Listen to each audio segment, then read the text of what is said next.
Roy Rogers was loved by millions of people and looked like the perfect cowboy. But what if the man behind the white hat was hiding something much more complicated?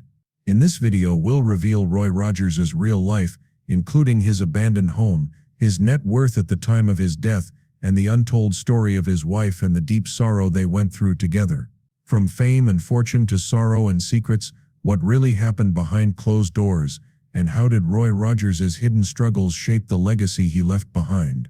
Roy Rogers. You've never seen what race was Roy Rogers. Roy Rogers had a unique start to his life. He was born in a building in Cincinnati that would later become Riverfront Stadium. As a joke, he liked to say he was born on second base. But things got even more interesting from there. His father, tired of the noise and pace of city life, decided to build a houseboat, a literal floating home. The family eventually bought land to settle down, but the Great Flood of 1913 wiped out their plans. They sailed their houseboat right onto the property and had a new home right away. Roy's roots went deeper than his humble beginnings. On his mother's side he had Cho ancestry, which added layers to both his identity and his appearance. His expressive eyes, which came from his heritage, weren't always liked by Hollywood. His granddaughter Julie later told me that producers once gave him prescription eye drops to change the shape of his eyes to look like Clark Gable's, but when fans saw the change, people wrote to the studios demanding to see the real Roy Rogers. This part of his heritage didn't always get the attention it deserved, but it had a quiet but lasting effect on both Roy's life and the lives of those who admired him. How much was Roy Rogers' estate worth when he died? Roy Rogers' early life was nothing like the glamorous cowboy legend we know him as today. As a child, his family was having a hard time financially, and his dad's factory job wasn't enough to pay the bills, so Roy, who was only a sophomore in high school at the time, went to work with him. After being teased for falling asleep in class, he quit school because he was too tired to keep up with the night classes. He never looked back. His family moved around a lot, taking any job that came up. At one point Roy worked in a labor camp like the one in The Grapes of Wrath. It was horrible. There was no hope, just endless hard work, but his sister encouraged him to try out for a local radio show. He was shy and unsure, so he almost didn't go until she made him a cowboy. He took a leap of faith and got his first job with a local band called the Rocky Mountaineers. From there he went back and forth between music and acting, often combining the two. You may have seen him early on as Leonard Slay, before he became the singing cowboy we all know, in movies with Gene Autry. Roy became one of the biggest Western stars of his time, and stayed on the list of the top 10 highest-paid Western stars for 16 years in a row. Unlike many others who lost everything, Roy played his cards right and left behind a $150 million fortune. From working in a factory to becoming famous in Hollywood, Roy Rogers' life was a true rags-to-riches story. Rogers started his career in music when he moved to California in 1930. He started out performing with a few bands, and eventually co-founded the Sons of the Pioneers with Bob Nolan. The group quickly became famous for its smooth harmonies and Western flair.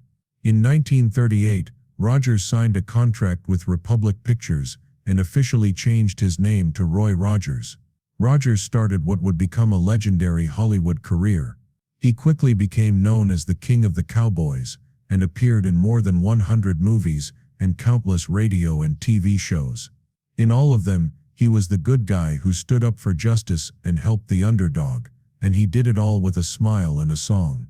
Rogers was famous for his warm voice and heartfelt performances of classics like Happy Trails and Cool Water.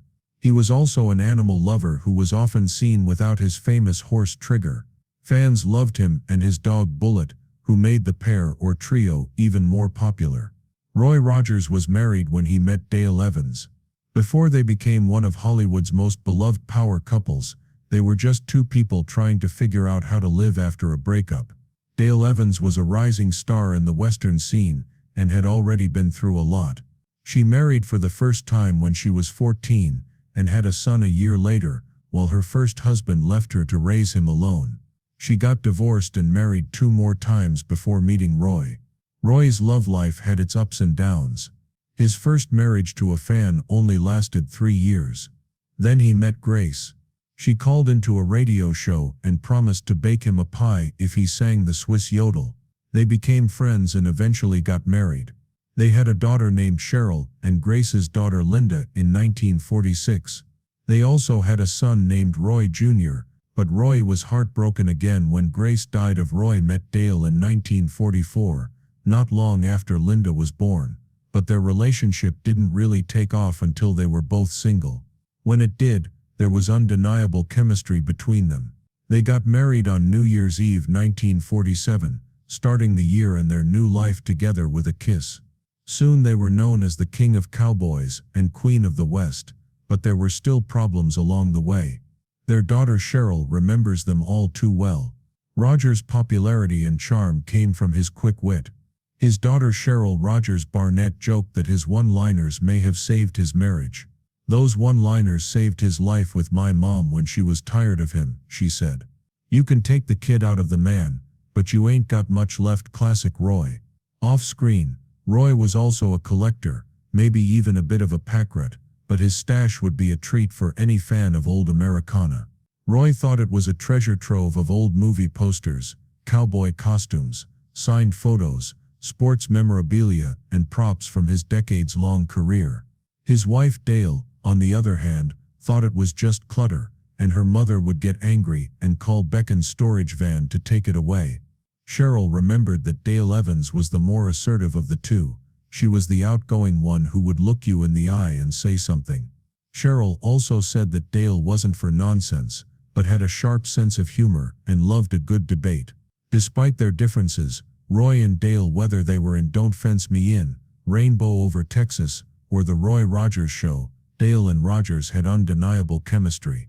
Their famous duet Happy Trails said it all. Theirs was a love based on faith, laughter, and a partnership that could handle anything, even the unbearable pain of losing a child.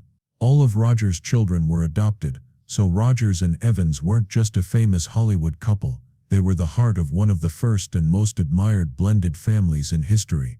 Roy was already a proud dad to Cheryl Linda, Roy Jr., and Cheryl from his first marriage before he married Dale. When they got married, they didn't just start a new life together, they built a family based on love, faith, and acceptance.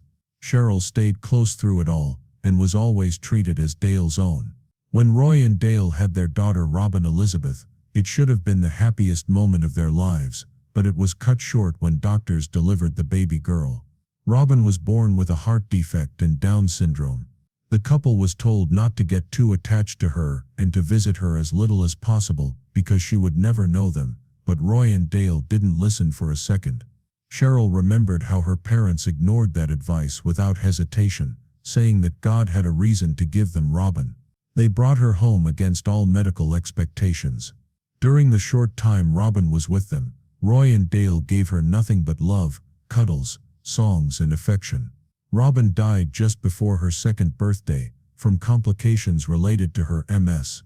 Their loss could have broken them, but instead it gave them a reason to write Angel Unaware, a heartfelt tribute to their daughter, and a groundbreaking memoir that gave voice to the struggles and joys of parenting a child with special needs at a time when those stories were rarely told. Dale's courage made room for empathy, healing, and a better understanding of others. In their writing, Roy Rogers and Dale Evans shared their pain, but they also made it their mission to give other children the love and safety they deserved. After losing their baby Robin, they opened their hearts even more, choosing adoption not only as a way to heal, but also as a way to grow their family with purpose and care. One of their first adoptions was a boy named Sandy, who had been abused and needed a safe, loving home. Debbie was a war orphan, who had lost everything. All of the children Roy and Dale took in came from hard backgrounds, but Roy and Dale were determined to show them what unconditional love looked like. Dodie, a 7-month-old Choctaw girl, was another important addition. Roy felt a deep connection to her as a father, and as someone with Native American roots through his own Choctaw heritage. This bond was recognized in 1968, when several Western tribes named him the Outstanding Indian Citizen of the Year. That year for his cultural pride, and the ways he showed it. Then there was Marion, born in Scotland during the chaos of World War II. She had spent her early years in foster care, and orphanages. But when Roy and Dale visited an Edinburgh orphanage on tour, they invited Marion to one of their sold-out concerts and gave her a spot backstage to watch the show. It wasn't long before they started the adoption process, even though Marion joined the family as a teenager. They weren't Roy Rogers and Dale Evans, they were mom and dad, she said. Roy Jr. said it best, they weren't Roy Rogers and Dale Evans, they were mom and dad. We had a Korean girl, a Native American girl, and a girl from Scotland. We were an international blended family, which wasn't common in the 1950s, but for Roy and Dale it wasn't about breaking the rules, it was about living out their faith, their values, and their promise to love. Sounds like something out of a movie, but it happened in real life and was amazing. Marion was born in an air raid shelter in Edinburgh during World War II and spent her first 12 years moving between orphanages. Life was hard, but she found comfort in music. She was naturally good at singing, and that gift would change her life in ways no one could have imagined. In 1954, Roy Rogers and Dale Evans were touring Scotland and stopped by the Dunfer Children's Home. Marion stepped up and sang for them. Her voice was clear, and the cowboy couple was so moved by Marion's spirit that they knew right away that she was meant to be a part of their family. They took her back to their ranch in California and gave her a new home and a whole new life. They named her Mimi Swift and made her one of Roy and Dale's 9 children. She fit right in with her new siblings, especially Dodie, a Native American girl who had also been adopted just before her. The 2 girls became close. Mimi and her sister grew up together on the Rogers family ranch. Mimi loved her new life and rode horses, sang with her family, and went on adventures around the world with Roy and Dale. To Roy, Mimi was his daughter in every way. She had been with him since she was 13 years old, and he proudly said, "We love her just as much as we love our own children." He always encouraged her to keep singing and brought her on stage with the family for concerts and other public events, where her voice became a part of the family's sound. The Rogers-Evans family had a lot of harmony, which made them feel like a symbol of love, unity, and faith. Mimi stayed grounded despite having a unique upbringing. She never forgot where she came from and went back to Scotland many times throughout her life to honor her heritage. She also continued Roy and Dale's legacy of kindness by giving her all to charity work for many years and being president of the board of the Happy Trails Children's Foundation, which her parents started to help kids. Mimi kept their spirit of service alive through that role and many others. She died on January 25, 2021, at the age of 80, leaving behind a legacy that went far beyond the stage or the family ranch. She was a mother to 3, grandmother to 6, great-grandmother to 2, and friend to many. But most of all, she was proof that love can find you in the strangest places and change your life forever.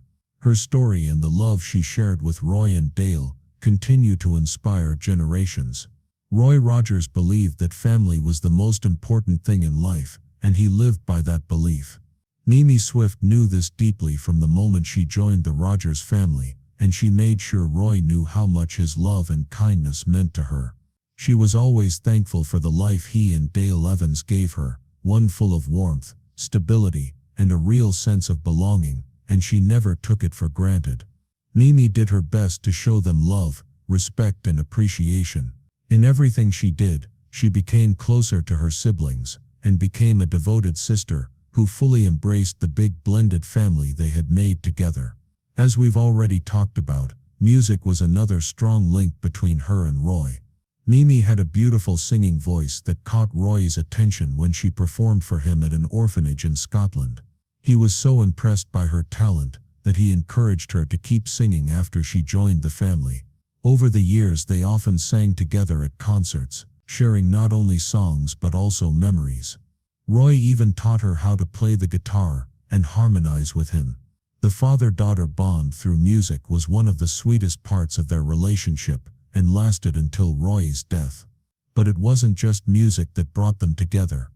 Mimi also shared Roy's values. She fully embraced his Christian faith and the spirit of service that he and Dale lived by. She admired how kind, humble and generous they were to others.